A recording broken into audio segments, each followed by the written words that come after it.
Bonjour à tous. Comment la communauté indienne de Guadeloupe vit-elle la polémique du temple hindou de Sainte-Anne? Quelle est la place de la culture indienne dans notre département? Qui peut parler ici au nom de cette communauté? Michel Narayanan-Samy, le président de Gopio Guadeloupe, est l'invité de Franc-Parler. Michel Narayanan-Samy, bonjour. Bonjour. Merci d'être venu jusqu'à nous. Vous êtes le président de Gopio Guadeloupe. Quelle est la position du Gopio Guadeloupe sur cette affaire de temple hindou de Sainte-Anne? Écoutez, comme la plupart des hindous de Guadeloupe, nous sommes choqués par cette affaire. Quelqu'un à qui on a vendu un terrain dans un village où la vie était toute paisible et dont la majorité des personnes qui y vivent sont d'origine indienne, ose porter plainte pour nuisance sonore suite à l'activité d'un temple qui se trouve dans ce quartier, est choquant, est blessant et inquiétant. La plainte qui est portée ne concerne pas l'édifice, concerne l'activité de ce temple. Alors je dois préciser qu'il y a une cérémonie par an. Ce temple a deux propriétaires. Quand l'un fait sa cérémonie, par exemple, cette année, l'autre fait sa cérémonie l'année suivante. Cette cérémonie, comme on le sait, commence très tôt, c'est vrai, dès 4 heures du matin, pour une raison qui est simple, c'est l'heure à laquelle les divinités, on le dit dans le culte indien, sont plus propices de répondre à l'appel des officiants pour pouvoir pénétrer dans le temple. Donc c'est un peu normal que les choses se fassent à 4 heures du matin. Et puis après, on sait que la cérémonie, bien sûr, est ponctuée de tambours, de matalons, de chants, et se termine autour de 13h, 14h. Et puis c'est la fête, c'est le repas. Donc lorsqu'on vous accueille, comme il a été fait dans ce village, la moindre des choses, c'est de respecter ceux qui y vivent, de respecter les us et coutumes du village. Il y a un temple hindou, tout le monde sait qu'il y aura forcément des cérémonies qui vont se faire. Ce monsieur doit s'adapter, et s'il ne s'adapte pas, bon, il n'y a pas d'autre solution. Vous avez beaucoup écrit sur cette affaire. C'est la culture indienne qui a été attaquée, là? Mais bien sûr, c'est l'hindouisme qui est attaqué. À travers l'hindouisme, c'est aussi la culture indienne, parce qu'il faut quand même se rappeler, on ne peut pas dissocier cette affaire de l'histoire de l'engagement indien, qui est une histoire douloureuse, faite de violence, de souffrance, de maltraitance, d'humiliation. L'histoire de l'engagement indien, c'est quand même 25 000 personnes qui sont mortes sur cette terre de Guadeloupe. 25 000 enfants, femmes et hommes qui sont venus travailler et qui sont morts par malnutrition, parce qu'on ne leur donnait pas le repas qui était prévu dans la Convention. On les forçait à manger du bœuf, du porc, alors c'était contraire à leur religion, contraire à leur culture. C'est aussi donc ce non-respect de cette Convention de juillet 1861 qui définissait de manière très précise comment ce flux migratoire devait être organisé pour ne ressembler en rien à la traite négrière. Et les Britanniques ont été très fermes là-dessus. C'est aussi ce non-respect, notamment de l'article du contrat de chaque engagé qui prévoyait le rapatriement au terme de leur contrat de 5 ans dans leur pays d'origine aux frais de la colonie. Et c'est aussi cette naturalisation forcée. Mais le pire, c'est qu'on les interdisait de pratiquer leur culte. Les Indiens étaient arrachés de leur domicile par les gendarmes pour les emmener à l'église. Les plus courageux, ils partaient dans la forêt pour pouvoir pratiquer leur culte. Et souvent, ils étaient trahis par la fumée. Les gendarmes repéraient la fumée, s'orientaient vers cette fumée et les découvraient en train de faire leur culte. Ils étaient tués, ils étaient capturés, ils étaient condamnés, ils étaient déportés soit à l'IDA Cabri, soit au bagne de Cayenne, en fonction de leur réaction. Alors, des temples hindous, il en existe plusieurs en Guadeloupe. Quelles sont les règles au sein de votre communauté qui régissent leur implantation, leur fonctionnement? Mais il y a plus de 550. Plus de 550. Il faut savoir, au début, comme je l'ai dit, ils partaient dans la forêt pour faire. Donc, leur lieu, c'était sous un arbre. Les divinités étaient portées et les cérémonies se faisaient. Petit à petit, les choses se sont, je ne dirais pas améliorées, mais ça s'est transformé en sorte d'abri en tôle, ou pour protéger les divinités. Et ensuite, nous sommes passés à une autre phase qui, on a des constructions qui peuvent être en bois, qui peuvent être en dur, pour protéger les divinités. Mais c'était surtout comment dirais-je, en réponse aux engagements que les hindous avaient fait à leur divinité, parce que la règle se passe comme ça. Quand vous allez voir une divinité pour demander une grâce, c'est-à-dire si vous êtes malade, pour que vous retrouviez la bonne santé, et quand vous demandez la grâce, vous dites en contrepartie, soit je vais vous amener des fleurs, soit je vais, par exemple, améliorer l'habitat, je vais construire un temple pour vous. Et bien c'est comme ça les choses se passent. Donc le lien entre la construction et la pratique même de l'hindouisme est direct. On ne construit pas pour construire. On construit par rapport à des demandes qu'on fait, par rapport aussi, on veut montrer à la divinité tout son amour, tout son respect pour lui. On va lui faire un habitat qui correspond bien à ça. Et ça fonctionne comment un temple hindou aujourd'hui en Guadeloupe, pour ceux qui ne savent pas? Mais vous savez, je vous ai dit, il y a plus de 550. Et il y a le grand temple de Cap-Esther au départ. On connaît. On connaît. Ce qui se fait, par rapport à toutes ces violences, par rapport à tous ces interdits, ce qui s'est passé, et par rapport à l'absence d'autres temples, eh bien, chacun construit son temple, les 550, ce sont des temples familiales, c'est-à-dire ou personnels, où la personne a son temple. Vénère les divinités qui lui conviennent. Et donc, la règle, c'est la règle de la cérémonie. Comment vénérer une divinité, les prières, les lumières, les encens, c'est à peu près la même chose. Et puis, vous avez des mantras. C'est la même règle qui est appliquée dans tous les temples, mais en fonction des divinités vénérées. Très bien. 550 temples, ça peut paraître beaucoup, à l'échelle d'un département comme le nôtre. Ce que je vous ai dit, c'est lié. C'est lié à cette histoire, à ces violences qui sont faites. Quand vous regardez Trinidad, quand vous regardez le Suriname, le Guyana, la Jamaïque, il n'a jamais été interdit aux Indiens de pratiquer leur culte. Donc vous n'avez pas 550, vous avez une dizaine de grands temples où tout le monde y va. Donc la responsabilité de cette affaire, c'est l'État français qui, par sa politique d'assimilation, eh bien, nous a conduit à cette situation. Très bien. Vous pensez que le bon sens l'emportera à Sainte-Anne? Il est souhaitable. Je pense, je l'ai dit, je le répète, il faut qu'on règle ce problème de manière intelligente. Nous vivons dans une société qui est multiethnique, multiculturelle, multiconfessionnelle. Nous vivons sur une petite île. Nous sommes condamnés à pouvoir vivre ensemble et mieux vivre ensemble. Donc il faut qu'on fasse sauter tout ce qui peut nuire au développement de ce mieux vivre ensemble. Et c'est pourquoi cette affaire-là, je dis, aller en justice va laisser des traces. Le régler amiablement, ça peut s'effacer dans le temps. Donc l'idéal serait ça, mais la responsabilité, ce n'est pas aux accusés, c'est la responsabilité du plaignant et de la justice française.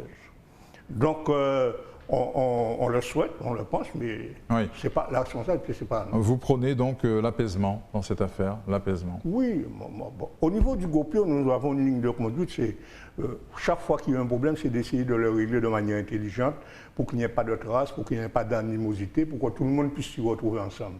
Donc c'est ça l'objectif.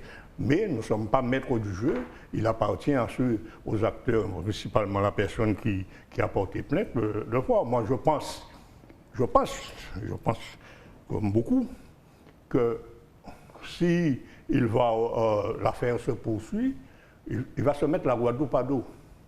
Et je me demande comment il pourra continuer à vivre en Guadeloupe quand ils mettent les Guadeloupéens à dos. Donc il doit réfléchir plus d'une fois dans cette affaire. Oui, c'est pas une menace quand même. Non, ce n'est pas une menace. Ouais. C'est une réalité. À peine voilée, hein. C'est une menace, c'est une réalité. Vous connaissez très bien. Actuellement, bon, il y a beaucoup d'animosité autour de lui dans son village. Beaucoup d'animosité aussi en Guadeloupe par rapport à son comportement. Mais qui est responsable, c'est lui, c'est pas nous. Très bien. Ailleurs, ça se passe comment dans l'environnement immédiat des temples hindous? Ailleurs, en Guadeloupe, hein, je parle. Ailleurs, hein, en Guadeloupe? Oui. Mais là, on regarde, on observe. Mais ça ne change pas fondamentalement la pratique. L'hindouisme, il y a des règles bien précises. Si on les respecte, on ne les respecte pas. Et vous savez bien, comme moi, que s'attaquer à un temple, il y a des risques. L'histoire de la Guadeloupe, l'histoire de l'hindouisme en Guadeloupe est riche d'exemples où les personnes n'ont pas respecté le jeûne, bon, ils ont eu des problèmes. La personne n'a pas respecté son engagement vis-à-vis des divinités, a eu des problèmes. Donc, on est dans une situation qui est liée au fait, hein, je pense, à l'absence de connaissance, à l'absence de valorisation de cette histoire de langagisme indien et du culte indien. On débarque, bon, on croit comme on ne connaît pas, donc on croit qu'on peut se permettre tout et n'importe quoi. Mais la réalité, elle est différente. Parfait. Autour de cette affaire, on a beaucoup évoqué, vous l'avez fait il y a quelques instants d'ailleurs, le vivre ensemble en Guadeloupe. Faire cohabiter ici, c'est désormais un combat. Bon, il y a d'abord la situation économique et sociale qui est vraiment désastreuse, qui génère des tensions, qui génère des difficultés. Et forcément, quand il y a des difficultés, les gens sont très sensibles. Donc, il y a cet aspect-là. Le deuxième aspect, c'est nous sommes, je l'ai dit, une société multiculturelle et multiethnique. Et moi, là, je rejette la balle aux politiques. Ils n'ont jamais su ni voulu mettre en place des politiques qui valorisent les différentes composantes de la population. L'histoire des Kalina, vous la connaissez? On parle de l'histoire des Kalina dans ce pays, et pourtant ce sont les premiers à habiter dans ce pays. L'histoire des Blancs pays, on en parle? On parle beaucoup de l'esclavage. L'histoire de langagisme, depuis quand on en parle? Depuis que le GOPIO nous essayons de voir comment on pousse, on les oblige à parler de cette histoire. L'histoire des Syriens, l'histoire des Libanais et toutes les autres. Mais si on ne se connaît pas, comment voulez-vous qu'on puisse, comment voulez-vous qu'il n'y ait pas de problèmes liés à l'absence de connaissances, à l'absence de formation? Et le débat, il est là. Aujourd'hui, le GOPIO Guadeloupe a réalisé un documentaire sur l'histoire de langagisme indien qu'on pourrait probablement projeter le 31 janvier, la date de l'arrivée du dernier bateau, parce qu'il y a un vide. Ce n'est pas à nous de le faire, c'est aux autorités régionales, États et départementales qui auraient dû faire ça bien avant nous, avec plus de moyens et pour pouvoir sortir quelque chose de haute qualité. Mais c'est là l'absence, et ça c'est un petit peu la politique assimilationniste qui fait qu'il faut pas, il y a une politique officielle et puis les autres, il faut les oublier. Parlez-nous à présent du GOPIO de Guadeloupe. Qui êtes-vous? Quelles sont vos actions? Bon, le GOPIO, c'est une organisation mondiale de personnes d'origine indienne. Et il y a des GOPIO dans tous les pays du monde, il y a une composante indienne relativement importante qui manifeste la volonté d'être associé à ce réseau mondial. Et par exemple, dans cette affaire, nous avons activé le réseau GOPIO et l'information circule sur la planète. Je peux vous dire que 2 courriers ont été transmis, un courrier au Premier ministre indien il y a 3 jours et le même jour, un au ministre des minorités. Et il y a du lobbying qui est fait pour attirer leur attention sur la situation de cette affaire et pourquoi pas les amener aussi à agir, ne serait-ce qu'en appelant leurs homologues français pour leur dire, écoutez, bon, il il faut arrêter cette affaire. Donc, c'est dans ce cas. Et ensuite, nous avons les réseaux sociaux, les amis, un petit peu partout dans le monde qui s'activent pour faire passer l'information. Et nous attendons, j'ai reçu déjà une lettre de soutien du groupe international de l'île Maurice. Et les autres vont arriver au fur et à mesure. On s'organise aussi au niveau des temples pour que des prières soient faites, des mantras, des pujas soient réalisés, pour que nous puissions, pour que ce temple ne soit pas détruit. Parce que le nœud, dans ces pays-là, c'est d'abord l'hindouisme. Ils n'imaginent pas un seul instant qu'on va détruire un temple. Donc, ils vont aussi faire leur part de boulot pour que ce temple ne soit pas détruit et soit préservé. Très bien. Et pour cette année 2021, quelles sont vos ambitions, vos projets au niveau du Gopio de Guadeloupe? Alors, au niveau du Gopio Guadeloupe, bon, il y a ce film-là dont vous avez parlé, oui, ce documentaire. Bon, ce film, il est bouclé. La phase de montage est terminée. J'essaie de trouver une salle pour faire la projection en avant-première, pour inviter justement tout le monde à découvrir un peu cette histoire. Mais à cause du Covid, on a pris beaucoup de retard par rapport à un projet qui nous tient à cœur. On va passer dans la phase économique. Le Gopio a réalisé un certain nombre de travaux sur l'histoire, le mémorial des engagés indiens. Nous participons au développement de l'activité, à la mise en valeur de la culture indienne ici. Et nous allons passer, peut-être en fin de semaine, en fin d'année, à cause du Covid, je ne peux pas donner de date, une grande opération économique pour développer les échanges économiques entre la Guadeloupe, l'Inde, mais ce sera aussi touristique, parce que je pense qu'au niveau touristique, on peut faire quelque chose. Et moi, je voudrais, avant de terminer, parler de cette marche. La marche du temple du 7 février 2021, qui va se dérouler à Saint-François, sous réserve que la préfecture nous donne l'autorisation, et qui partira du rond-point Martin Luther King, et qui passera devant la mairie pour remonter vers le rond-point Mahatma Gandhi. Pourquoi ce parcours-là? C'est quand même deux symboles de non-violence, de tolérance, Martin Luther King et le Mahatma Gandhi. Alors c'est une marche où nous allons inviter, enfin nous profitons de l'antenne pour dire à tout le monde, tous les membres de ces différentes composantes de la population guadeloupéenne doivent venir pour marquer leur intérêt pour la défense de nos valeurs, de nos us et coutumes en Guadeloupe. De telle manière que chacun sache quand il vient en Guadeloupe, la première des choses, c'est s'inquiéter de savoir comment les gens vivent pour pouvoir respecter cette population. Et pour cela, la marche, elle sera silencieuse.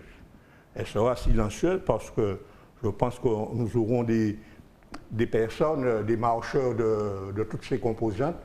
Et pour éviter des propos ou des slogans malheureux, la marche sera silencieuse pour que personne ne se sente frustré, froissé par rapport à ça. Et vous tenez vraiment à ce que toutes les communautés soient représentées? Absolument. On va s'organiser pour que les invitations et les informations circulent dans toutes les composantes, y compris les dernières, parce que les Haïtiens, les Européens et autres, tout le monde soit là. Parce que la Guadeloupe, c'est ça. La Guadeloupe, ce n'est pas uniquement nous, les premières composantes, c'est les autres.